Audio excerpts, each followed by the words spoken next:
에너지를 가지고 있는 물질이 안정 상태를 찾기 위해서 계속 이렇게 분해하면서 에너지를 방출하는 그런 에너지 흐름을 우리가 방사선이라고 하거든요. 그래서 이제 우리가 아시다시피 방사선이라는 것은 뭐 용어와 단위가 있죠. 1베크레 여러분 들었지만, 그러니까 방사능, 방사성 물질 이런 거는 방사선을 낼 수 있는 능력을 가진 것을 우리가 방사능 또는 뭐 방사성 물질이라고 해요. 그래서 총으로 얘기 많이 하잖아요. 총은 방사능이에요. 방사선을 낼 수 있는 능력을 가진 총알은 방사선이죠. 총알 한 방이 나가는 속도, 이걸 나타나는 단위가 베크레라고 부르면 200베크레이면 1초에 2번 총알이 나갔다 이렇게 생각하면 돼요. 비교하면. 그래서 베크레 수가 많은, 베크렐의 숫자가 많을수록 방사선이 많이 나오고 방사능 양이 많다라고 생각할 수 있죠. 그래서 우리가 양을 뭐 이렇게 얘기하고, 이런 시버트는 아시는 대로 이런 방사선의 피폭이 됐을 때 내가 뭐 먹는 거나 또는 뭐 엑스레이나 뭐 이런 거 다 해가지고 인체가 받는 영향을 나타내는 거를 시버트라고 얘기해요. 통상 우리는 시버트는 1000밀리 시버트이기 때문에 밀리 시버트로 얘기합니다. 뭐 1시버트 피폭도 되게 쉽죠. 그러니까 보통 우리는 밀리 시버트로 얘기해서 연간 피폭 기준치 국가가 얘기하고 있는 게 1밀리 시버트예요. 이거 많이 나오는데 이런 정도를 대강 알고 시작하겠습니다. 근데 이제 저희가 이번에 한 거는 생활방사선 문제를 다뤘고, 실제로 여러분이 우리가 뭐 계속 좀 논란이 됐거나 문제를 많이 삼았던 것은 인공방사능이었죠. 인공방사선은 예를 들면은 원자력발전소, 핵발전소나 또는 뭐 핵폐기물, 뭐 주로 핵폭탄 이런 데에서 사고로 인해서, 또는 사실은 핵발전소는 가동 중에도 나와요. 꼭 사고가 안 나오더라도. 근데 얘가 제가 그냥 인위적으로 이렇게 썼는데, 거기서 발생하는 방사성 물질은 다 인공에서 나오기 때문에 인공방사능입니다. 왜냐하면 이거는 그런 핵분열을 하는 과정에서 발생하는 방사선이기 때문에 사람이 인위적으로, 의료방사능도 인공방사선이에요. 엑스레이, 뭐 CT, 또 방사능 동위원소를 이용한 여러 가지 진단이나 치료 과정에서 발생하는 방사선도 의료방사능입니다. 자연방사선이 있어요. 이거는 우주방사선과 지력방사능에 의해서 발생하는 방사선인데, 여러분 주요 방사능 물질의 반감기가요. 예를 들면 이게 스트론튬, 세슘, 삼중, 수소, 크립톤 이런 것들은 인공방사능 물질이에요. 그 위에 있는 똑같이 이런 것들이에요. 그래서 보시면 반감기가 30년이잖아요.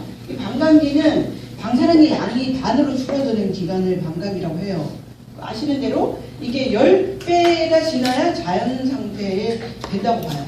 이것도 더 엄격하게 말하면 20배라고 얘기하고 있는데, 뭐 그런 정도까지 우리가 살아있지도 않습니다. 왜냐하면 세슘 137은 300년이 지나야 자연적 상태로 된다고 해요. 600년 뭐 우리가 살아있을 것도 아닌데, 그러니까 그냥 10배 정도가 지나야지 이게 안전상태가 된다 얘기해요. 그리고 뭐 이런 플루토늄 239 같은 거는 24만 년 정도가 지나야 안전상태가 된다, 자연 수준이 된다라고 얘기를 하죠. 근데 자연 방사능 물질은 못지 않습니다. 이게 우라늄과 토륨이 소양 안에 있어요. 이 지각 방사선으로. 근데 이런 거는 45년, 5년에 반감기가. 토륨은 145년. 근데 이런 라돈이나 라듐이나 이런 거는 얘가 우라늄이 분열되면서, 붕괴되면서, 제가 약했죠. 높은 에너지를 가지고 있는 물질이 안정상태를 찾기 위해서 계속 붕괴되면서 나오는 에너지가 방사선이에요. 얘는 안정상태를 찾기 위해서 라듐, 또 라듐 이런 걸로 바뀌어요. 그런 과정에서 방사선을 방출을 하게 됩니다. 칼륨도 자연방사능입니다. 방광이 보시면, 뭐 이거는 뭐라 그랬다. 영속의 세월 동안 방사선을 방출한다. 그래서 우리가 이 자연방사성 물질도 무시할 수 없는 우리 지에 존재하는 굉장히 중요한 방사선을 방출하는 요인이다. 그러니까 제가 이렇게 오늘 말씀을 드리는 거예요. 그래서 막 원자력의 사람들이 방사능 사방에 늘려있다 이렇게 얘기하는 게 우리가 듣기 싫지만 한편 사실이기도 합니다. 그 사람들 입장에서는 그러니까 아무 문제가 아니야 라고 얘기해서 문제인 거지. 저는 그러니까 우리가 그 피해를 줄일 수 있는 방법을 찾아야 된다 이렇게 말씀드립니다. 앞으로 오셔도 돼요. 선생님 앞으로 오셔도 돼요. 우주방사선은 태양이나 우주에서 이렇게 지구 대기권으로 이렇게 입사되는 방사선이에요.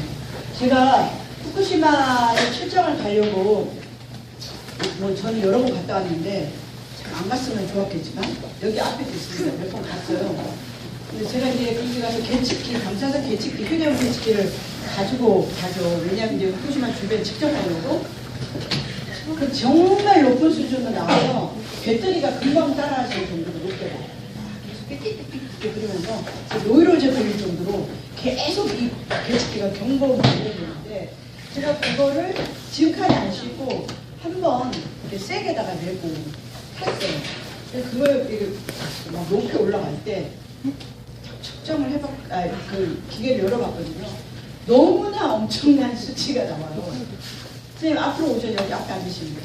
그래서 제가 진짜 옆에 사람한테 저 가지감 동료한테 특별한 정보를 제공하지 않은 상태에서 보여주기가 공부서를 정도로 높은 수치가 나와요. 우주방사선. 그래서 여러분 그러니까 비행기 승무원하고 조종사는 그에게 근무하는 사람들은 원자력 발전소에서 근무하는 사람하고 똑같은 규정을 적용합니다. 핵발전소에 일하는 노동자는 5년 이내에 50mS의 피폭 허용치를 정해져 있어요. 그래서 연간 20mS씩 해가지고 돼 있는데 한 해에 50mS 이상을 넘으면 작업 근무지를 기동합니다. 평균 5년간 100mS.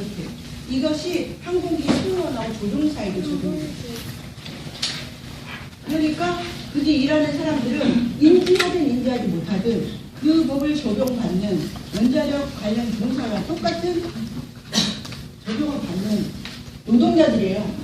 그런데 우리나라에서는 항공기 승무원들에 대해서는 근거를 해요. 6mS 이상은 넘지 마라.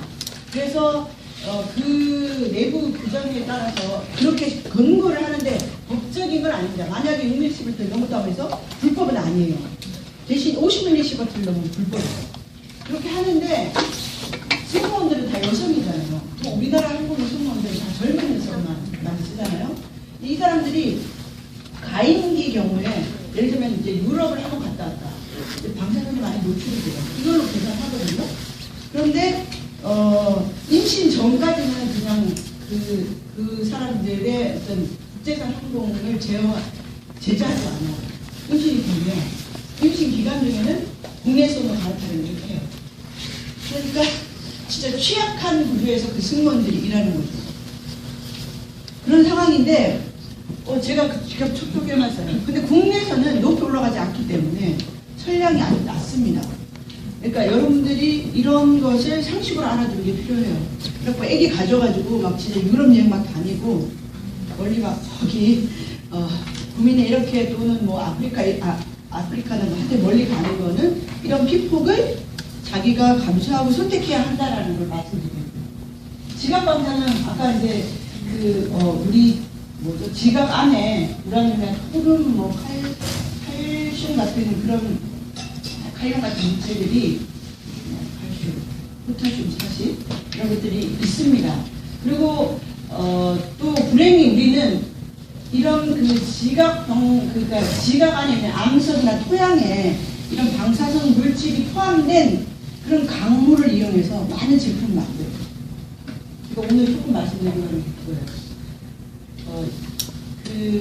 예를 들어 천연으로 존재하는 강물이나 이런 강물을 이용하는 과정에서 발생하는 부산물 또는 이거를 원료 물질을 해가지고 사용을 하고 있는데 예를 들면 그런 원료 물질로 우리가 여러 가지 제품을 만들고 이건 건축 내장재 또는 가공 제품 이런 거 만드는데 그런 원료 물질에는 우라늄 235, 우라늄 아까 238 제가 방광기 말씀드렸죠.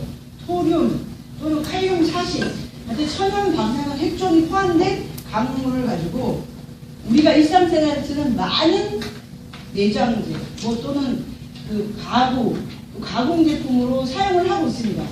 그래서 이런 것을 가지고 물건을 만들고 있는데 이런 핵종이 한 70여 종 존재해요. 천연 방사선 핵종이. 이런 핵종이 우리 주위에 존재하고 이런 핵종이 들어간 강물을 이용해서 제품을 만드는데요. 실제로 원료 물질로 어떤 제품을 만드는데 원료 물질로 사용되는 천연 방사능 핵종에는 모나자이트, 이 모나자이트는 토르를 함유한 모래예요. 그다음 토르마린 목걸이 유명합니다. 여러분 지금 검색해도 나와요. 인감석, 보크사이트, 지록곤, 실바이트, 천강성, 알루미늄감, 기성, 석탄 이런 걸로 원료 물질로 사용되고 있고, 또 공정 부산물, 뭐 어떤 제품을 만들거나 산업시설에서 부산물로 나오는 것에도 또 천연 방사능 핵종이 포함되어 있는 게 있어요. 그런 것들이 또 사용이 됩니다. 보시면은 뭐 우리가 지금 오래된 건물에 인산 석고보드로 이렇게 벽을 쓰거든요. 그래서 거기서 방사선이 나와요. 주택 안에 오래된 주택에서 이런 것을 쓰기 때문에 그래요. 공정 부산물을 건축 자재로 쓰기 때문에. 그래서 뭐 석탄에 같은 걸로도 쓰고요. 이제 예를 들면 토륨 산화물은 녹는점이 아주 높아요. 1750도. 그래서 아주 높아가지고 열에 강한 세라믹, 용적력, 정극을 만드는 데 사용이 됩니다. 그래서 이게 이 토륨 자체를 또 마그네슘하고 고성능 합금을 만드는데 사용이 되고 있어요. 그래서 세라믹 이런 것도 측정하면 나오게 돼요. 모나자이트 같은 경우에는요, 특히 음이온 금강 제품에 주로 활용되는데 이건 일반 다른 강물에 비해서 약 2000배나 높은 방사능을 가집니다. 그래서 사실은 우리 주변의 이온 제품에서 방사능이 높게 나왔다. 이 모나자이트를 함유했을 가능성이 굉장히 높아요. 그래서 이런 천연 방사능 핵종을 함유한 제품에는 정말 종류도 많습니다. 생활용이 사물함 엄청 많죠?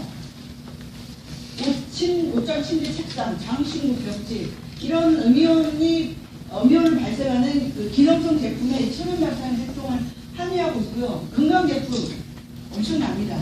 여기 쓰기도 부족해요. 너무나 많아서. 그리고 건축 자재로도 많이 사용이 되고 있습니다. 이 천연 방사능 핵종이 포함된 그런 원료 물질을 이용해서 만드는 제품 군에는 이러한 것들이 있다. 그리고 실제로 원자력 안전재단, 이 원자력 안전재단이 원자력 안전위원회 산하 기관인데 여기서 이제 그 유통되는 제품 중에 천연 방사능 핵종이 포함됐다라고 파악이 되는 그런 제품을 중심으로 그 방사 선량이 원안위가 정한 기준치를 초과했는지 여부를 파악해보는 그런 조사를 합니다. 보시면은 이렇게 많아요. 신체에 직접 접촉하는 거는 벨트, 팔찌 이런 건 신체에 직접 차잖아요. 토르마린이 방사성 물질입니다. 근데 아예 이름을 붙여. 토르마린, 밴드, 팔찌 이런 거는 대부분 건강에 좋은 기능성 제품으로 만들어져요. 심지어 생리대도 있어요. 속옷, 몸에 직접 접촉하요. 이게 직접 붙이는 거 이런 것도 있죠. 마사지팩, 화장품도 많아요. 그리고 뭐 건강 보조 관련해가지고는 입욕팩도 있습니다. 토르마린 입욕팩은 어떻게 하냐면 가루예요. 가루. 그래서 그거를 넣고 방사능 물질을 이렇게 물에 뿌려가지고 목욕을 한다 이렇게 생각하시면 돼요. 소금도 있습니다. 심지어 먹어 숯도 있고 공기청정기 이런 거 다 조사를 합니다. 또 이제 아까 말씀드린 세라믹 이런 거는 이제 부산물로 만드는 공정 부산물로 이제 비료나 칼륨 이런 걸로 쓰여지고 있고요. 그 다음에 이게 세라믹 제품으로 많이 사용되는 거, 석재, 이게 건축 예장재, 그리고 뭐 이제 이런 걸로 사용되고 있는 것이 확인이 되고 있습니다. 이게. 그래서 뭐 지금 저 원자력 안전재단은 이게 자기네가 정한 기준치 이하다 이렇게 결론을 내요. 근데 저는 여러분 아시죠? 방사선은 안전기준치는 0이라는 거.